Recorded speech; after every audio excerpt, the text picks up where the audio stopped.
राधे राधे मेरे प्यारे भाइयों बहनों माताओं व बंधुओं। संस्कार की बातें चैनल में आपका स्वागत है। बंधुओं, बैसाख मास शुरू होने जा रहा है। बंधुओं, मैं आपके लिए बैसाख मास में सुनी जाने वाली बंदरी की कहानी लेकर आई हूँ। बंधुओं, बैसाख मास में रोजाना बंदरी की इस कहानी को सुनने मात्र से मनुष्य मालो माल हो जाता है। बंधुओं, यदि आपने हमारे चैनल को अब तक सब्सक्राइब नहीं किया तो जरूर करें और बेल आइकन दबाना ना भूलें ताकि आपको हमारी आने वाली सभी वीडियोस की जानकारी सबसे पहले हो सके। बंधुओं, वीडियो को पूरी सुनने के बाद कमेंट बॉक्स में जय विष्णु भगवान की जरूर लिखें। बंधुओं, बैसाख मास में ब्रह्म मुहूर्त में उठकर स्नान करें। उसके बाद बैसाख मास महात्म की कथा सुने और बंदरी की इस कहानी को सुने। इसके साथ ही मैं आपके लिए 2-3 कहानियां अपनी अगली वीडियोस में लेकर आऊंगी, उन्हें भी रोजाना सुने।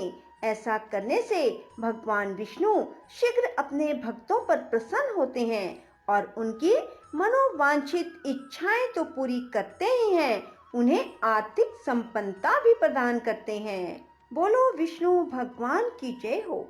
एक बार एक राजा था। वह बैसाख मास में प्रतिदिन ब्रह्म मुहूर्त में उठकर गंगा जी में स्नान करता। राजा का आदेश था कि मुझसे पहले गंगा जी में कोई भी स्नान ना करे। राजा जब गंगा जी में स्नान करने जाते तो उन्हें प्रतिदिन शांत जल के स्थान पर हिलता हुआ हलचल युक्त जल दिखाई देता। तो राजा को संदेह होता कि निश्चय ही मुझसे पहले कोई प्रतिदिन गंगा जी में स्नान करता है। अतः राजा ने नदी के तट पर सिपाही बिठा दिए। गंगा जी के तट पर एक वृक्ष था, उस पर एक बंदरिया रहती थी। वह प्रतिदिन राजा के स्नान करने से पूर्व स्नान करके वृक्ष पर चढ़कर बैठ जाती। इस प्रकार होते होते पूरा बैसाख मास व्यतीत हो गया, किंतु अंतिम दिन राजा के सिपाही ने देख लिया और उस बंदरिया को पकड़कर राजा के पास ले गए और कहा, यह बंदरिया आपसे पूर्व प्रतिदिन गंगा जी में स्नान करती है। उधर राजा की प्रतिज्ञा थी, यदि कोई भी स्त्री मुझसे पूर्व स्नान करती होगी तो मैं उससे विवाह कर लूंगा। इसलिए राजा को बंदरी के साथ विवाह करना ही पड़ा। बैसाख स्नान के पुण्य से बंदरी के गर्भ ठहर गया। 9 मास पूर्ण होने पर बंदरी ने राजा से पूछा कि शिशु जन्म के समय मुझे क्या करना चाहिए। तब राजा ने महल में एक घंटी लगवा दी और बंदरी से कहा, जब तुम्हें दर्द हो तो उसे बजा देना, मैं संपूर्ण प्रबंध कर दूंगा। राजा की अन्य रानियां भी थी, उनकी कोई संतान न थी।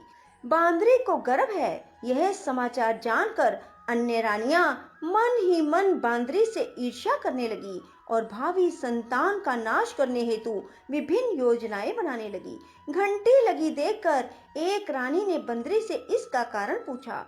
बंदर ने संपूर्ण वृत्तांत बता दिया। रानी ने बहकाया कि एक बार घंटी बजा कर तो देख, राजा आते हैं या नहीं। बंदरी ने घंटी बजाई तो राजा दौड़े दौड़े महल में आए और घंटी बजाने का कारण पूछा। इस पर बंदरी ने उत्तर दिया, मैंने तो रानियों के कहने पर घंटी बजाई थी।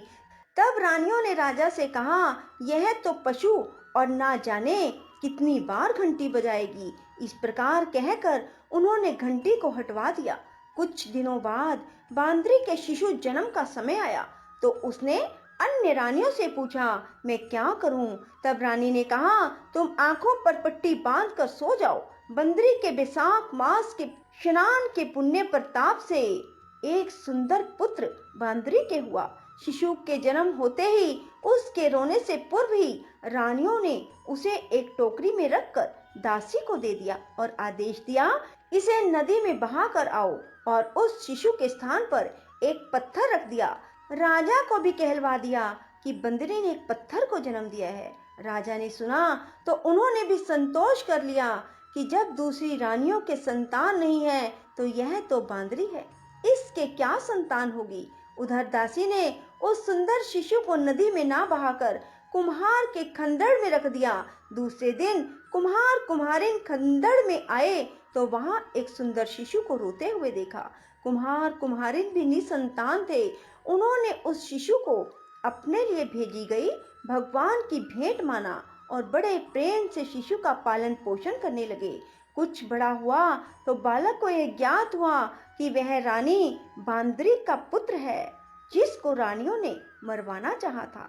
एक दिन वह बालक कुम्हार के बनाए हुए मिट्टी के हाथी घोड़े लेकर पनघट पर जा बैठा और दासियों को देखकर कहने लगा कि आओ रे मेरे मिट्टी के हाथी घोड़े, पानी पियो।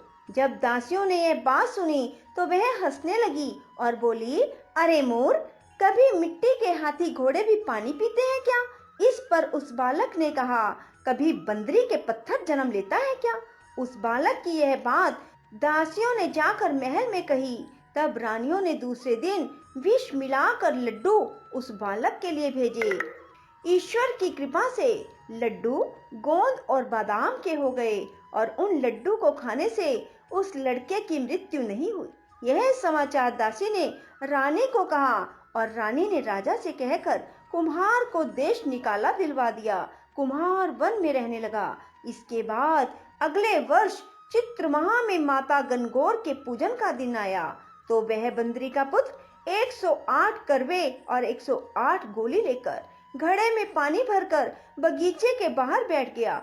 उधर राजा की और साहूकार की पुत्रियां गणगौर बनाने के लिए मिट्टी लेने के लिए आई, बगीचे में खेलने और झूलने लगी। इस कारण कुछ समय बाद उन्हें प्यास लगी। तब उन्होंने उस बंदरी के पुत्र से जल पिलाने के लिए कहा तो उस बालक ने उत्तर दिया कि मेरे पास एक गोली है, उसे खाते जाओ, मेरी चारों ओर फेरे लगाती जाओ, तब मैं तुम्हें जल पिलाऊंगा। इस पर पहले तो कन्याओं ने मना किया, किंतु प्यास तीव्र होने के कारण मान गई। इस प्रकार गोली खाने और उस युवक के साथ फेरे लेने से वह गर्भवती हो गई। बाद में जब उनके माता पिता को यह ज्ञात हुआ तो वह सभी कुम्हार के पास आए और संपूर्ण वृत्तांत सुनाया। कहा, तेरे पुत्र ने हमारी कन्याओं से विवाह किया है, अब तुम्हें इन्हें अपने पास रखना होगा। तब कुम्हार ने निर्धन होने के कारण असमर्थता व्यक्त की। 2 कन्याओं के माता पिता ने बहुत सारा धन देकर अपनी कन्याओं को कुम्हार के घर विदा किया और कुम्हार के घर 108 बहुएं आ गई और कालांतर में उनके 108 पोते हो गए। कुम्हार ने समस्त नगरी को भोजन के लिए निमंत्रण दिया और राजा को भी बुलाया। राजा के यहाँ से रानी बंदरी के अतिरिक्त सब भोजन के लिए पधारे। तब राजकुमार राजा की आज्ञा लेकर बंदरी को लेने रथ पालकी लेकर गया और लाकर सभा में सबसे ऊंचे स्वर्ण आसन पर बिठाया। राजकुमार ने अपनी सभी पत्नियों को समझा दिया कि बंदरी मुझे जन्म देने वाली माता है। एक एक बहू रानी बंदरी के चरण स्पर्श करती गई और एक एक सोने का सिक्का और पोते को गोद में देती गई। जब राजा और अन्य रानियों ने यह सब देखा तो कुम्हार के पुत्र से इसका कारण पूछा। रानियों को तो संदेह होने लगा कि यह अवश्य ही बंदरी का पुत्र है, इसलिए रानी और रूठकर राजा को कहने लगी, कुम्हार के पुत्र ने हमारा अपमान किया है और बंदरी का सम्मान किया है, अतः हम लौट कर जा रही हैं। इधर राजा को पुत्र के जन्म का संपूर्ण रहस्य ज्ञात हो गया, इसलिए उन्होंने रानियों को देश निकाला दिया और अपने सभी पुत्र वधू और पुत्रों को लेकर महल में आया और राजकुमार का तिलक हुआ। कुम्हार कुम्हारिन को राजकुमार ने महल में रहने का निवेदन किया, किंतु वह नहीं माने। तब राजा ने उन्हें ढेर सा धन दिया। बैसाख स्नान का इतना महत्व है तो सबको बैसाख स्नान अवश्य करना चाहिए। बांदरी ने बैसाख स्नान किया तो उसे राजा का राज्य, पुत्र, बहुएं आदि प्राप्त हुई। हे ईश्वर, जैसे बंदरी को पुण्य दिया, इस प्रकार कहते सुनते हुंकारा भरते सभी को बैसाख मास की इस कहानी का पुण्य देना। राधे राधे। जय श्री कृष्णा। बंधुओं, यदि आपको हमारी वीडियो पसंद आए तो इसे लाइक करें और शेयर भी जरूर करें। धन्यवाद।